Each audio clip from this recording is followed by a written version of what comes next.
Exercise 8.3 के कुछ questions को हम लोग देखते हैं। ये पहले क्वेश्चन का मैंने 2 क्वेश्चन कराया था, बाकी के क्वेश्चन आप कर लेना खुद से। सेकंड क्वेश्चन के आप 2 क्वेश्चन देखो। इसमें जो फर्स्ट है वो दिया हुआ है tan 48, tan 23, tan 42 and tan 67। ये जो है RHS लाना है हमको 1 के इक्वल।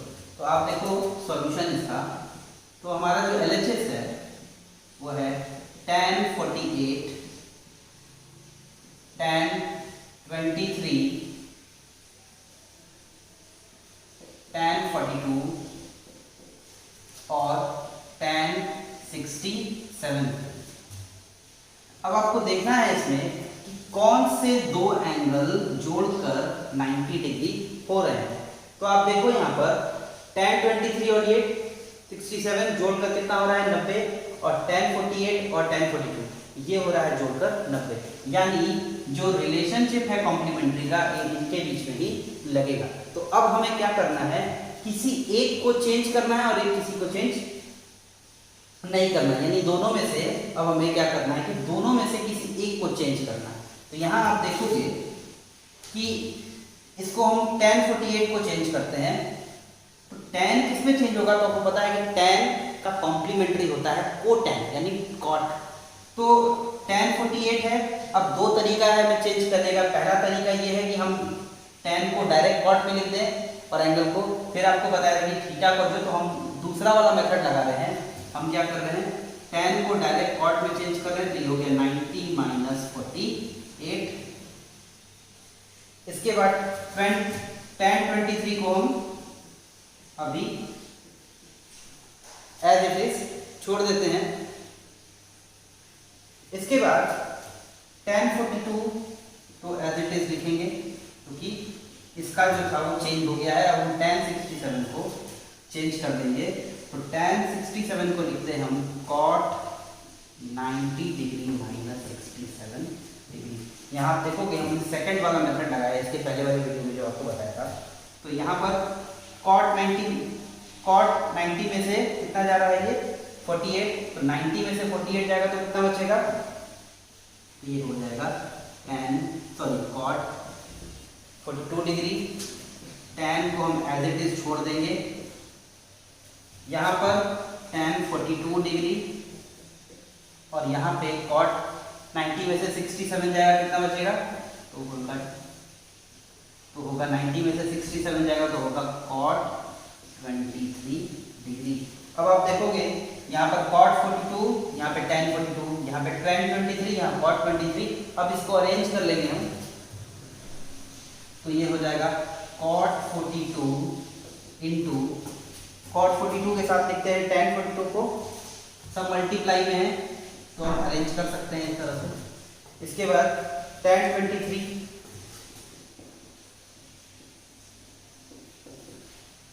और यहाँ हम लिखते हैं cot 23। आपको पता होना चाहिए कि tan और cot आपस में सिर्फ कॉम्प्लीमेंट्री रिलेशनशिप फॉलो नहीं करते। ये एक स्पेशल केस है। अगर आप देखोगे tan और cot की ऐसा रेशियो है जो कॉम्प्लीमेंट्री भी है और रेसिप्रोकल रिलेशनशिप भी है। ये इसी वजह से आप देखोगे तो सबसे ज़्यादा क्वेश्चन इसी से आते भी हैं। तो हम cot 42 को 42 छोड़ देते हैं। आपको पता है tan 42 को हम रेसिप्रोकल क्या कर सकते हैं, cot भी लिख सकते हैं। तो रेसिप्रोकल लिख देंगे तो ये हो जाएगा cot 42। फिर tan 23 है, tan 23 को अगेन हम क्या कर सकते हैं, cot में लिख सकते हैं। तो 1 बाई क्या हो जाएगा, ये cot 23 और हम इस cot 23 को एज इट इज छोड़ देते हैं। तो आप देखोगे cot 42 कट जाएगा, cot 23 कट जाएगा तो आता है 1। देयरफॉर LHS जो है वो RHS की क्या आ गया, इक्वल आ गया। तो ये पहला क्वेश्चन बन गया। अब हम देखते हैं दूसरा क्वेश्चन। दूसरे क्वेश्चन में देखोगे तो ये cos 38 cos 52 का जो मल्टीप्लाई है उसको सब्ट्रैक्ट करना है sin 38 और sin 52 से। देख रहे हो सब्ट्रैक्ट होके जो RHS है वो 0 आ रहा है।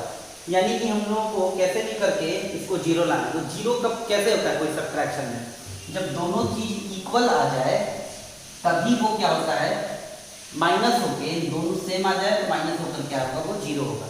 यानी कैसे भी करके या तो इसको या तो इस टर्म को इक्वल लेकर आना पड़ेगा। तो हम इसको लेकर आते हैं या इसमें देख लेते हैं इसको लाना। तो इसका सॉल्यूशन देखो LHS।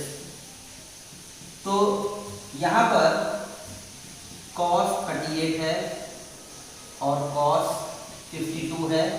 अब हमें माइनस करना है ये दोनों। तो अब हमें क्या करना है कि कैसे भी करके ये सेम लाना है cos को। तो देखो sin 38 जो है वो cos में चेंज हो सकता है और sin 52 भी है, वो भी क्या हो सकता है, cos में चेंज हो सकता है। तो हम क्या करेंगे, sin को हम cos में चेंज कर देंगे। अब चूंकि हम यहाँ पर रेशियो चेंज कर रहे हैं, हमें एंगल चेंज करने की जरूरत नहीं है, तो हम डायरेक्ट लिख सकते हैं 90 माइनस 38 डिग्री। और यहाँ पे अगेन sin 52 है, हम क्या करेंगे डायरेक्ट cos लिख देंगे। अगर हम डायरेक्ट रेशियो चेंज करते हैं तो एंगल चेंज करने की जरूरत नहीं है, तो लिखेंगे 52 डिग्री। यहाँ आप देखो ये तो जैसा है वैसा ही रहेगा, इसमें तो हम लोगों ने कोई चेंज नहीं किया है। अब cos 90 में से 38 जाएगा, तो 90 में से 38 जब माइनस होता है तो आता है cos 52 डिग्री, और cos 90 में से 52 जाता है तो आता है cos 38 डिग्री। अब आप देखोगे यहाँ भी जो मल्टीप्लाई है वो cos 52 का cos 38 से है, यहाँ भी आप देखोगे जो मल्टीप्लाई है वो cos 52 का 38 के साथ है। यानी ये टर्म और ये टर्म दोनों इक्वल आ गया। तो दो चीज इक्वल हो गई तो सबट्रैक्ट होकर क्या आ जाएगा 0, यानी ये कैंसिल हो जाएगा 0, यानी LHS बराबर आ गया RHS। तो ये आपका क्वेश्चन नंबर 2 था, इसका वो भी बन गया। हम नेक्स्ट क्वेश्चन पे चलते हैं। अब हम क्वेश्चन नंबर 3 देखते हैं। इसमें दिया हुआ है कि tan 2a is equal to cot a minus 18। यहाँ पर एक और भी चीज दिया है, जो 2a है वो एक्यूट एंगल है। इसका मतलब है कि 90 से छोटा है। आपको बताया था कि थीटा जो होता है वो 90 से छोटा ही होता है। तो ये एक्यूट एंगल है, हमें एंगल ए का वैल्यू फाइंड करना है। तो सॉल्यूशन देखिए आप लोग, गिवन है कि tan 2a is equal to cot a minus 18 degree. अब हम जानते हैं कि tan और cot आपस में क्या है, कॉम्प्लीमेंट्री रिलेशनशिप शो करते हैं, इसलिए tan को हम cot में चेंज कर सकते हैं। तो tan को जब हम cot में करेंगे तो ये इस फॉर्म में आ जाएगा, यानी अब ये आ गया इस फॉर्म में, और यहां पर हम जैसा है वैसा ही छोड़ देंगे। एक और चीज हम यहाँ कर सकते थे कि हम यहाँ वाले RHS को भी हम 90 में चेंज कर सकते हैं, यानी cot को भी हम 10 में चेंज कर सकते थे। यहाँ भी आप देखोगे चूंकि cot दोनों सेम है और यहाँ इक्वल है, इसका मतलब है कि ये एंगल और ये एंगल आपस में क्या है, इक्वल है।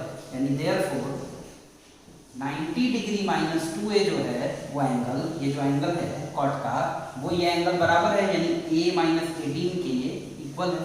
अब हम क्या करेंगे, अब हम करेंगे कि 18 को यहाँ ले आएंगे और 2a को वहाँ ले जाएंगे। तो यहाँ पर पहले से a है, माइनस 2a उधर जाके हो जाएगा प्लस 2a, और यहाँ पे 90 है, माइनस में 18 यहाँ आएगा तो हो जाएगा प्लस में 18। यानी इसका मतलब है कि a प्लस a 3a। अब इसको इधर ले आते हैं तो 3a जो है हमारा वो किसके इक्वल आ रहा है, तो 108 के। अब 3 से इसको हम अगर डिवाइड लगाएंगे तो ये 10 में से 9 जो है वो जाएगा 3 बार में, और 18 जाएगा वो 6 बार में। एंड देयरफॉर a का वैल्यू आता है 36 डिग्री। एक और बात है कि यहाँ पर कंडीशन था कि 2a जो है वो एक्यूट एंगल हो रहा है। तो अगर आप देखो 2a अगर चेक करो, अगर हम वेरीफाई करें, चेक करें, तो आप देखो 2a जो है वो आ रहा है 2 × 36, यानी आ रहा है 72 डिग्री, जो कि 90 डिग्री से कम है। यानी हमारा क्वेश्चन सही है, क्योंकि a का वैल्यू भी आ गया और 2a का जो कंडीशन था कि वो एक्यूट एंगल होना चाहिए वो भी आ गया। अब हम क्वेश्चन नंबर 4 को देखते हैं। ये क्वेश्चन इंपॉर्टेंट क्वेश्चन में से एक है। इस क्वेश्चन में दिया है कि tan a cot b के बराबर है, यानी आप देख रहे हो कि कॉम्प्लीमेंट्री रिलेशनशिप एस्टैब्लिश हो रहा है। तो क्योंकि एंगल ए है, एक एक्यूट एंगल, और ये मान लो दूसरा एक्यूट एंगल बी है, दोनों में आप देखो इक्वल है, इसका मतलब है कि कॉम्प्लीमेंट्री रिलेशनशिप एस्टैब्लिश हो भी रहा होगा। बस हमें यहाँ पर प्रूफ करना है कि एंगल ए और एंगल बी 90 डिग्री है, यानी प्रूफ करना है। तो हम देखते हैं इसका सॉल्यूशन या प्रूफ। तो दिया है, गिवन है कि tan A जो है वो cot B के बराबर है, ये गिवन है।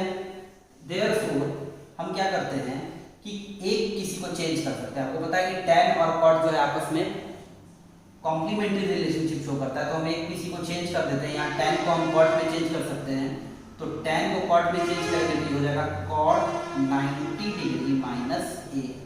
cot को हम एज इट इज छोड़ देते हैं क्योंकि किसी एक ही को चेंज करना होता है। तो ये दोनों साइड आप देखोगे cot, यहाँ भी क्या आ गया, cot आ गया। इसका मतलब है कि सेम cot का वैल्यू में इक्वल टू का साइन है, इसका मतलब है कि दोनों एंगल का वैल्यू क्या है, सेम है। देयरफॉर 90 डिग्री माइनस A जो है वो किसके बराबर है, B के। देयरफॉर माइनस में जो A है उधर जाके प्लस में हो जाएगा, यानी यहाँ से आप देखो 90 डिग्री और B और यहाँ आएगा A, अरेंज कर देंगे आपको आ गया A प्लस B बराबर 90 डिग्री। तो ये था क्वेश्चन नंबर 4। अब देखेंगे हम लोग नेक्स्ट क्वेश्चन इसके बाद।